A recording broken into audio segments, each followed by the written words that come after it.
Je m'appelle Chloé Dubois et j'avais 26 ans quand j'ai réalisé que ma propre famille traitait mon appartement comme le hall d'un hôtel sans réception. Tout a commencé par de minuscules détails anormaux que seule la personne qui y vit au quotidien remarquerait. Une paire de baskets que j'avais l'habitude de laisser en vrac près de la porte se retrouvait soudainement bien rangée contre le mur. Un mug que j'avais laissé dans l'évier était rincé et posé sur le comptoir. La faible odeur d'un adoucissant que je n'utilisais pas flottait dans le couloir. Rien ne manquait.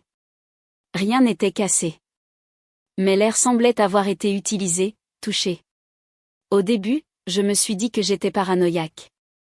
Je faisais de longues gardes dans le secteur de l'hôtellerie près de la Part-Dieu à Lyon, je rentrais épuisé et parfois, j'oubliais où je posais mes affaires. Mais ensuite, j'ai ouvert mon frigo. Sur l'étagère du milieu se trouvait un plat en verre contenant un gratin que je n'avais pas cuisiné, à côté d'une pile de restes soigneusement emballés que je n'avais certainement pas payés. Dessus, un post-it avec une écriture qui n'était pas la mienne m'appelait par un surnom que je n'utilisais plus depuis le lycée. C'est à ce moment-là que mon estomac s'est noué. Quelqu'un n'était pas seulement passé. Quelqu'un s'était mis à l'aise. Mes parents avaient un double des clés pour les urgences. Ma sœur savait exactement où ils le gardaient. D'une manière ou d'une autre, cette combinaison avait transformé mon appartement en un moulin auquel je n'avais jamais consenti. J'étais la dernière à savoir quand quelqu'un était entré dans le seul espace que je pouvais enfin me permettre d'appeler le mien. Avant que je vous raconte ce qu'il a dit et ce qui s'est passé après que je sois partie, dites-moi quelle heure il est chez vous en ce moment et d'où vous regardez. Je suis curieuse de voir jusqu'où cette histoire va voyager. Plus tard dans la soirée, mon cerveau a enfin rattrapé ce que je venais de découvrir. Dans le silence de ma cuisine lyonnaise, l'air semblait étrange, comme si la journée d'une autre personne avait frôlé la mienne et était restée en suspens. Rien n'avait l'air cassé, mais rien ne semblait intact. Cette sensation que quelqu'un d'autre s'était déplacé dans mon espace était plus oppressante que la chaleur extérieure. Ma mère, Martine, avait été celle qui avait insisté pour avoir un double des clés quand j'ai signé mon bail.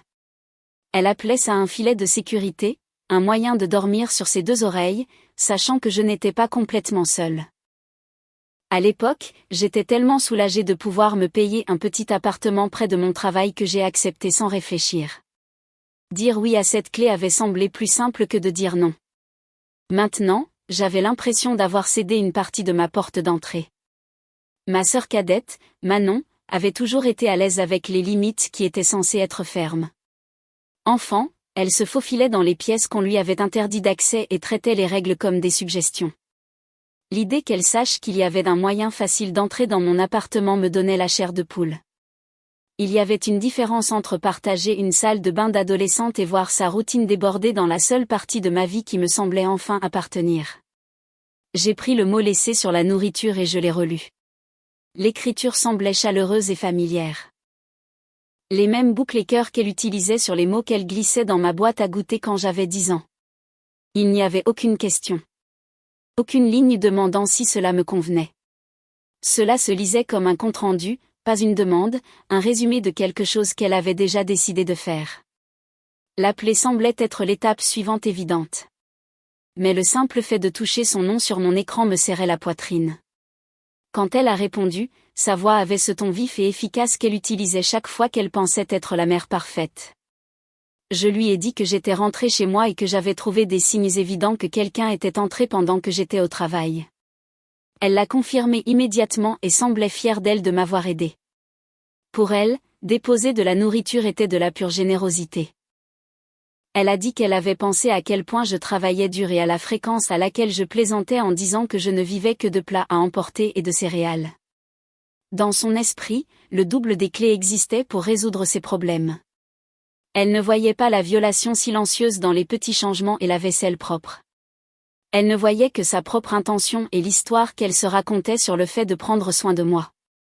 J'ai essayé d'expliquer que, qu'elle ait eu de bonnes intentions ou non, entrer chez moi sans prévenir n'était pas acceptable. J'ai dit que cela me donnait l'impression que mon appartement était un prêt plutôt que le mien. À l'autre bout du fil, je pouvais presque l'entendre hausser les épaules. Elle m'a dit que je faisais tout un drame, que la famille n'avait pas besoin d'invitation, et que cette obsession pour ma vie privée ressemblait à une idée que j'avais dû piocher sur les réseaux sociaux. À la fin de l'appel, mon pouls était toujours élevé, mais une partie de moi se demandait si je n'avais pas vraiment fait une montagne de rien. La nourriture signifiait que je n'aurais pas à commander un autre repas gras après une longue journée de travail. La cuisine avait l'air plus propre que je ne l'avais laissée. Ces faits ont tenté d'adoucir les contours de ce qui s'était passé, et pendant quelques jours, je les ai laissés faire. J'ai empilé les boîtes, mangé les restes et me suis dit que le malaise dans ma poitrine n'était que moi m'adaptant à la vie en solo.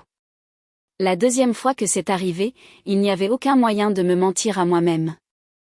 C'était un samedi matin, assez tard pour que le soleil ait déjà réchauffé le balcon, et le bruit de la circulation du boulevard voisin montait jusqu'à ma fenêtre. Je me suis traînée hors du lit, prévoyant un café et une douche lente avant le travail. Au moment où je suis entrée dans la salle de bain, les poils de mes bras se sont hérissés. Sur l'étagère de ma douche se trouvait une bouteille que je n'avais jamais achetée. L'étiquette était tournée vers l'avant comme si elle avait toujours été là. L'odeur était chère et prononcée, une marque de salon de coiffure que je n'avais vue que dans la salle de bain des autres. Un coup d'œil à la couleur et à la forme, et je savais exactement à qui elle appartenait. Manon avait toujours accordé de l'importance au petit luxe, aux produits capillaires sophistiqués, aux tenues coordonnées, aux bons gloss. Enfant, nous nous disputions parce qu'elle éparpillait ses affaires sur tout le plan de travail partagé et appelait ça « se préparer ». Voir cette même énergie dans mon petit appartement avec une seule salle de bain a tout remis en perspective. Quelqu'un n'était pas seulement revenu chez moi, mais avait pris une douche, déballé ses affaires de toilette et était parti sans un mot. J'ai vérifié le porte-serviettes. Une de mes serviettes propres était suspendue légèrement de travers, encore humide sur le bord inférieur. Le tapis de bain n'était pas à la même place que dans mon souvenir. Ma brosse à dents avait été poussée sur le côté. Chaque petit changement ajoutait du poids à la même prise de conscience. Ce n'était pas seulement ma mère qui passait pour aider. Ma sœur avait transformé ma maison en un pied-à-terre pratique sans même penser à me demander la permission. La colère qui est montée cette fois-ci était différente. Elle était plus lourde, moins confuse, moins disposée à être apaisée. Le premier incident pouvait presque être classé comme un malentendu. Celui-ci révélait un schéma. Le double des clés n'était pas un filet de sécurité. C'était une porte qu'elle croyait pouvoir franchir quand cela leur convenait. Quelques jours plus tard, j'ai décidé que parler au téléphone ne suffisait pas conduire jusqu'à la maison de mes parents, c'était comme remonter le temps. Plus je me rapprochais de leur rue tranquille en périphérie de Lyon, plus ma nouvelle vie de personne avec son propre bail et ses propres factures s'estompait dans le rétroviseur. Au moment où je me suis garée dans l'allée, mes mains serraient fort le volant. Je n'ai pas répété de discours. J'ai monté les marches, sonné une fois et attendu. Maman a ouvert la porte avec le sourire surpris qu'elle utilisait quand les voisins passaient à l'improviste. Elle a voulu me prendre dans ses bras, mais je suis passée devant elle et me suis dirigée vers la cuisine. Des années de dîners et de disputes avaient imprégné ces murs, et mes pieds connaissaient le chemin par cœur. Ma sœur cadette, Manon, était assise à table, faisant défiler son téléphone. Elle a levé les yeux avec un sourire rapide et un geste nonchalant, comme si j'étais venue juste pour une visite. Avant que l'une ou l'autre ne puisse combler le silence avec des banalités, je me suis retournée pour leur faire face. Je veux récupérer le double des clés. Mes mots sont sortis de manière neutre, plus comme une affirmation que comme une demande. Pendant une seconde, personne n'a bougé. Puis l'expression de maman s'est durcie. Ses sourcils se sont froncés et sa bouche s'est crispée d'une manière que je ne connaissais que trop bien. Pourquoi ? C'est pour les urgences. Elle a jeté le mot comme un bouclier. Elle a parlé de tout ce qui pourrait arriver à une jeune femme vivant seule près d'un grand quartier d'affaires. Les retours tard le soir, les orages, les pannes de voiture. Chaque exemple était présenté comme une autre raison pour laquelle elle méritait d'y avoir accès. Pas une raison de laisser ma porte d'entrée sous mon contrôle. Je lui ai dit qu'une urgence signifiait quelque chose de rare et de pressant, pas un frigo vide ou un évier sale. J'ai dit que je ne me sentais pas en sécurité en sachant que des gens étaient entrés et sortis sans me le dire. Le regard qu'elle m'a lancé n'était pas de l'inquiétude. C'était de la blessure enrobée d'indignation. Le même regard qui avait mis fin aux disputes quand j'étais adolescente. Manon a finalement posé son téléphone. Elle s'est penchée en arrière sur sa chaise, m'étudiant comme si je réagissais de manière excessive à un inconvénient mineur. On essaie seulement de t'aider, a-t-elle dit. Tu travailles tout le temps. Maman veut juste s'assurer que tu manges et que tu ne t'épuises pas. Pour elle, les gens qui aident n'ont pas besoin de permission. La gratitude était censée être automatique. J'ai regardé ma sœur, puis ma mère, et j'ai réalisé qu'elles étaient parfaitement alignées. Dans leur esprit, mon appartement n'était qu'une extension de cette maison, une autre pièce dans laquelle elles avaient le droit d'entrer. Mon père, Alain, est entré du garage en s'essuyant les mains sur un vieux chiffon. Il a jeté un coup d'œil autour de lui, sentant la tension. Papa avait toujours été celui qui pouvait calmer maman ou convaincre Manon de faire un compromis. Une partie de moi espérait qu'il le ferait maintenant, qu'il dirait à voix haute que déménager signifiait avoir une porte qui ne répondait qu'à moi. Au lieu de ça, il a écouté pendant que maman disait que je voulais leur reprendre leurs clés. Elle a omis les détails qui rendaient tout cela si envahissant et l'a présenté comme si je tournais le dos à la famille. Quand elle a fini, la pièce est redevenue silencieuse. J'ai répété que j'avais besoin de la clé, que mon appartement n'était pas une ressource partagée, que je ne pouvais pas me détendre en sachant que n'importe qui d'autre pouvait ouvrir ma porte quand bon lui semblait. Il a soupiré, de ce genre de soupir las et déçu qui précédait autrefois les sermons sur la responsabilité. On ne te le rendra pas, a-t-il dit. Sans colère, sans hausser le ton, juste une finalité sans appel. Si même lui pensait que mon besoin d'intimité était déraisonnable, il n'y avait plus rien à négocier. Ils ne voyaient pas des adultes quand ils regardaient leurs filles. Ils voyaient des extensions d'eux-mêmes. Le reste de la visite est devenu flou. Maman a alterné entre larmes et commentaires acerbes. Manon a repris son téléphone, secouant la tête comme si j'étais ridicule. Papa s'est déplacé dans la cuisine, agissant comme si la décision avait été prise et l'affaire réglée, servant du café et sortant des biscuits comme si c'était un après-midi comme les autres. Je suis restée assez longtemps pour savoir que rien de ce que je dirais ne les ferait changer d'avis. Sur le chemin du retour, le soleil de fin d'après-midi frappait si fort le pare-brise que je devais plisser les yeux, mais ma concentration semblait plus nette qu'elle ne l'avait été depuis des semaines. Il n'allait pas me rendre le contrôle. Si je voulais me sentir en sécurité chez moi, je devrais le prendre. Cette nuit-là, je me suis assise à ma petite table avec mon ordinateur portable et un bloc-notes, cherchant des serruriers qui travaillaient le week-end.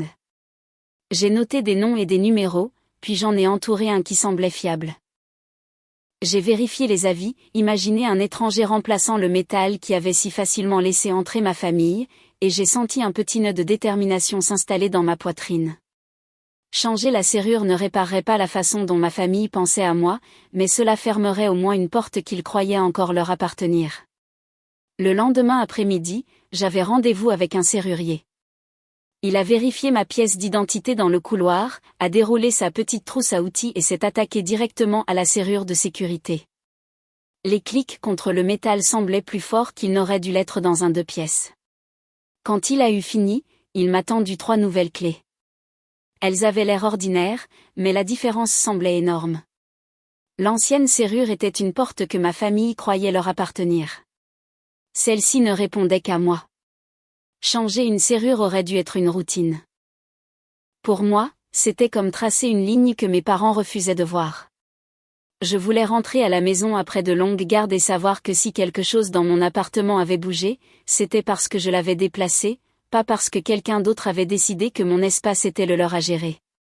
Après son départ, j'ai pris l'ascenseur jusqu'au bureau du syndic de l'immeuble. L'assistant du gestionnaire a levé les yeux de son ordinateur quand je suis entrée. Son badge indiquait Julien. Je lui ai dit que j'avais payé pour remplacer ma serrure et que mon dossier devait être mis à jour. J'ai gardé l'histoire aussi simple que possible. Je vivais seule. J'avais changé la serrure et je ne voulais que personne ne soit autorisé à entrer dans mon logement à moins que je ne le demande personnellement. Plus je parlais, plus il était difficile de garder une voix stable. J'ai dit que quelqu'un s'était déjà introduit sans ma permission.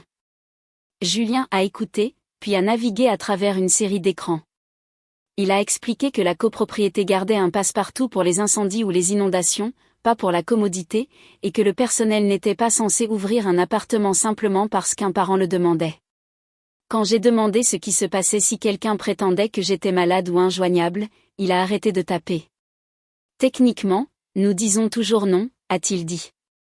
Les gens peuvent faire paraître n'importe quoi urgent. Si vous le souhaitez, je peux mettre une note sur votre compte pour qu'il n'y ait aucune ambiguïté. Aucun accès pour personne d'autre que vous. Entendre cela de la part de quelqu'un qui me connaissait à peine me semblait plus solide que n'importe quelle excuse que j'avais pu obtenir de mes parents. Je lui ai dit oui. Il a ajouté une brève ligne, puis a tourné légèrement l'écran pour que je puisse voir mon nom à côté des mots « Accès réside autorisé uniquement ». Pendant la semaine qui a suivi, mes journées ressemblaient enfin à ce que j'avais imaginé en signant le bail. J'allais au travail, je rentrais en passant devant les mêmes panneaux publicitaires et boutiques de souvenirs, et j'ouvrais ma porte avec la nouvelle clé. À l'intérieur, rien ne bougeait sans que ma main ne soit dessus. Mon téléphone vibrait encore avec des messages de ma mère et de ma sœur, mais je ne répondais pas à tous. Le calme rendait facile de croire que le pire était passé. Peut-être qu'apprendre que la serrure avait changé, et que le syndic avait une note dans mon dossier, avait convaincu ma mère qu'il y avait des limites qu'elle ne pouvait pas contourner. Je savais qu'il ne fallait pas faire entièrement confiance à cela. Mais pendant quelques jours, je me suis permis de souffler. Puis, un mardi soir, après une double garde, l'illusion s'est fissurée. J'ai poussé ma porte avec la nouvelle clé et suis entré dans l'air frais. Les lumières étaient éteintes, les stores à moitié fermés, le courrier toujours empilé là où je l'avais laissé. Puis une légère odeur florale a flotté sous le bourdonnement de la climatisation. Quelque chose provenant d'une bougie que je ne possédais pas. Dans la cuisine, la poubelle avait été vidée et un nouveau sac avait été mis. La poêle que j'avais laissée à tremper le matin même était sèche sur l'égouttoir. Sur le comptoir, à côté de mon propre sac de courses, se trouvait une pile de boîtes à emporter d'un restaurant juste à côté du quartier de mes parents. Le verrou et le cadre de la porte étaient intacts. La clé tournait toujours en douceur, mais la porte de ma chambre était ouverte et le lit était fait plus impeccablement que je ne prenais la peine de le faire avant le travail. Un pull que je me souvenais avoir laissé sur une chaise était maintenant suspendu dans le placard. Mon courrier avait été séparé en 2 piles bien nettes. Sur la table basse, centrée comme un objet d'exposition, se trouvait une note manuscrite. Les lettres arrondies étaient instantanément familières. Cette fois, il n'y avait aucune prétention d'hésitation. Elle écrivait qu'elle avait parlé à l'accueil de l'immeuble, qu'il comprenait l'inquiétude d'une mère, qu'elle s'était arrangée pour pouvoir entrer si elle avait besoin de vérifier que j'allais bien. La phrase reposait sur la page comme une pierre. Quelque part en bas, dans le même bureau où j'avais vu Julien taper, accès réside autorisé uniquement, à côté de mon nom, quelqu'un avait entendu sa version de l'histoire et avait choisi de déverrouiller ma porte malgré tout. Ma famille n'avait pas seulement franchi une ligne elle-même. Elle avait trouvé un moyen de plier les règles de l'immeuble à leur idée de ce qu'ils étaient en droit de faire. Debout au milieu de cette pièce soigneusement rangée, j'ai réalisé que je ne me battais plus pour un double de clé. Je me battais contre la conviction que mon confort pouvait être sacrifié tant que la personne qui le faisait disait que c'était par amour. Le lendemain matin, je suis allé directement au bureau du syndic. Julien a levé les yeux dès que je suis entré. Ce qu'il a lu sur mon visage l'a fait se lever. J'ai posé la note de ma table de cuisine sur son bureau. Le papier gisait entre nous comme la preuve que la ligne que nous avions ajoutée à mon dossier signifiait moins que ce que nous pensions tous les deux. Il l'a lu, puis a demandé qui avait laissé entrer ma mère dans l'immeuble après qu'il ait signalé mon compte. Je lui ai dit que la note disait qu'elle s'était arrangée avec l'accueil. Julien a vérifié le registre d'utilisation des clés et la feuille d'émargement des visiteurs. Il a trouvé une entrée datant d'un après-midi de semaine avec mon nom de famille mal orthographié et une description vague en guise d'identification. Quelqu'un à l'accueil avait décidé qu'un parent inquiet méritait plus l'accès que la personne qui payait le loyer. Il s'est excusé d'une manière que mes parents n'avaient jamais fait. Il a dit que le membre du personnel qui avait déverrouillé ma porte recevrait un avertissement et suivrait une nouvelle formation, puis a ajouté une autre note à mon compte en lettres capitales, du genre qui ne laissait aucune place à l'interprétation. Il a proposé de m'envoyer par email une copie de la nouvelle annotation afin que je puisse voir exactement ce que le système disait à propos de mon logement. En remontant, j'ai réalisé que quelque chose d'important avait changé. L'immeuble était enfin de mon côté. Ma famille, non. Pendant quelques jours, savoir comment une barrière tiendrait bon m'a aidé à dormir. J'ai commencé à mettre la chaîne à l'intérieur de la porte, une habitude que je n'avais jamais prise auparavant. Quand des pas passaient dans le couloir, je m'arrêtais et attendais qu'ils s'éloignent. Un après-midi tardif, après une journée de travail plus courte que d'habitude, je suis arrivé sur le parking dans ma tenue de travail et me suis dirigé vers mon immeuble. Près du portail, 2 silhouettes familières se tenaient assez loin du digicode pour avoir l'air décontracté. Ma mère et ma sœur flânaient à l'ombre, les yeux balayant l'entrée chaque fois que quelqu'un s'approchait, attendant une occasion de bouger. Je me suis arrêté derrière une voiture garée et j'ai observé. Un couple de personnes âgées a poussé une poussette jusqu'au portail et a tapé le code. Dès que la serrure a vrombi, maman s'est avancée, a attrapé la porte et l'a maintenue ouverte avec un « merci » bien rodé. Manon s'est glissée derrière elle sans toucher le métal. Aucune des deux n'avait utilisé de clé. Se faufiler par une entrée sécurisée n'était pas malin. C'était de l'entêtement. Elles avaient traversé la ville et attendu dans la chaleur jusqu'à ce qu'un étranger leur ouvre le chemin vers mon immeuble. Une serrure neuve et des lettres capitales dans le système informatique ne signifiaient rien si ma famille était prête à attendre dehors jusqu'à ce qu'elle puisse profiter de l'accès de quelqu'un d'autre. J'ai attendu que le portail se referme, puis j'ai utilisé ma propre clé. Sur le palier du 3e étage, je me suis arrêté. Des voix filtraient à travers ma porte. Des portes de placard s'ouvraient et se fermaient. Des pas se déplaçaient lentement sur le sol. Quand je suis entré, elles étaient dans le salon. Ma mère avait réarrangé les coussins et plié une couverture que je gardais drapée sur le dossier du canapé.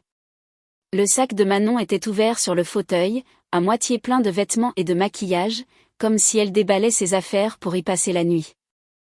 Aucune des deux n'a eu l'air surprise de me voir. Maman a commenté à quel point j'avais l'air fatiguée et a demandé si le travail m'épuisait. Manon a ramassé une paire de talons qui n'étaient pas les miens et a demandé où elle pouvait les laisser pour qu'ils ne soient pas dans le chemin. Je leur ai répété qu'elle ne pouvait pas aller et venir comme ça. J'ai dit que j'avais changé les serrures, parlé au syndic et précisé que j'étais la seule personne autorisée dans le logement. Maman a balayé ça d'un geste de la main, disant que le portail était ouvert et qu'elle me rendait service en faisant le ménage. Manon a dit qu'elle avait besoin d'un endroit plus proche du quartier où elle aimait sortir le soir et que mon appartement était pratique. Dans leur version, j'étais têtue et ingrate. Dans la mienne, elle se tenait au milieu de ma maison, expliquant pourquoi mes limites étaient moins importantes que leurs convenances. Même en répétant que c'était inacceptable, je savais que je discutais avec des gens qui n'avaient aucune intention de changer. Après leur départ, le silence n'était pas paisible. Il était fragile. J'ai marché de pièce en pièce, notant chaque objet qu'elles avaient déplacé, le canapé sur lequel elles s'étaient assises, la porte par laquelle elles étaient entrées, le couloir où elles s'étaient faufilées derrière d'autres résidents qui pensaient qu'elles étaient à leur place. Au moment où le soleil est tombé derrière les bâtiments, la conclusion que j'avais évitée pendant des mois s'est finalement imposée. De nouvelles serrures, des notes au syndic et des conversations ne suffiraient jamais. Tant que ma famille saurait où j'habitais, elle trouverait des moyens de franchir la ligne et d'appeler ça de l'amour. La seule chose que je pouvais changer et qu'ils ne pourraient pas contourner, c'était l'adresse elle-même. En moins d'une semaine, rester là où j'étais a cessé de ressembler à de la force pour devenir un défi. Pendant mes pauses, je parcourais les annonces d'appartements, survolant les photos et cherchant des couloirs intérieurs, des entrées contrôlées et des adresses à l'autre bout de la ville. Je voulais un endroit où ma famille ne passerait pas par hasard. Une annonce en périphérie de Lyon a retenu mon attention. Les photos étaient simples, mais la description était importante. Les résidents entraient par un hall fermé à clé. Les invités devaient être annoncés par interphone depuis l'étage, et l'accueil ne distribuait pas de code par courtoisie. Cela ressemblait moins à une résidence de luxe qu'à un immeuble qui croyait que les portes devaient rester fermées. Lors d'une visite matinale, l'agent immobilier a parlé de l'électroménager et du parking. J'ai demandé comment il gérait les gens qui arrivaient en insistant sur le fait qu'il devait vérifier que quelqu'un allait bien. Elle a répondu qu'à moins qu'un nom ne soit sur le bail, le personnel ne pouvait ni divulguer d'informations ni déverrouiller quoi que ce soit. Cette politique m'a semblé plus rassurante que tout ce qu'elle m'a montré d'autre. J'ai rempli le dossier ce jour-là et signé le bail avant de pouvoir me convaincre de rester. Déménager à l'autre bout de la ville ne me mettrait pas hors de portée, mais cela me placerait dans un endroit où ma famille ne saurait pas où chercher. J'en ai parlé à Léa et samedi. Ils n'avaient jamais rencontré mes parents ni ma sœur. Quand j'ai expliqué ce qui s'était passé dans mon appartement actuel, ils ont écouté sans essayer de trouver des excuses. Leur question était pratique. Quand est-ce que j'avais besoin de la camionnette? Combien de choses pouvions-nous transporter? Quel serait le moment le plus calme de la journée? Nous avons choisi un matin de semaine et loué un camion de déménagement. J'ai déposé mon préavis auprès de mon syndic actuel en ligne et j'ai marqué la date de déménagement sur un calendrier dans un tiroir. Chaque soir, je préparais quelques cartons et les glissais dans le placard de ma chambre pour qu'il n'y ait rien de visible si quelqu'un décidait de passer avant mon départ. Le jour du déménagement, l'air extérieur était lourd avant même que le soleil ne dépasse les toits. Léa a garé la camionnette près de la cage d'escalier. Sam s'occupait des charges plus légères pendant que je portais les plus lourdes. Chaque descente des escaliers dénouait des mois de tension. Je n'arrêtais pas de jeter des coups d'œil vers le parking, m'attendant à moitié à voir la voiture de ma mère, mais les places restaient occupées par des véhicules d'inconnus. Julien a croisé notre chemin une fois alors que nous déplacions les derniers cartons. Il m'a demandé si je déménageais dans un autre logement de la résidence. Je lui ai dit que je partais pour un autre immeuble et je l'ai remercié d'avoir pris mes préoccupations au sérieux lorsque je lui avais demandé de verrouiller mon dossier. Avant qu'il ne parte, je lui ai demandé une dernière chose. Si ma famille venait après mon départ, je voulais qu'on leur dise seulement que je n'habitais plus là. Il a dit qu'une fois que j'aurais rendu mes clés, il n'y aurait plus rien dans les dossiers que le personnel pourrait partager avec quiconque ne figurant pas comme résident. Je l'ai pris comme une limite inscrite dans le système plutôt que simplement dans ma voix. Vers midi, mon appartement était vide. Les murs montraient des rectangles pâles là où des cadres avaient été accrochés. Les comptoirs étaient propres.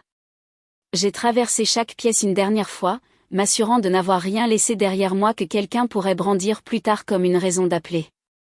Au bureau du syndic, j'ai rendu mes clés et signé le formulaire de départ. J'ai répété ma demande de ne donner aucune information de suivi à quiconque le demanderait, même s'il partageait mon nom de famille.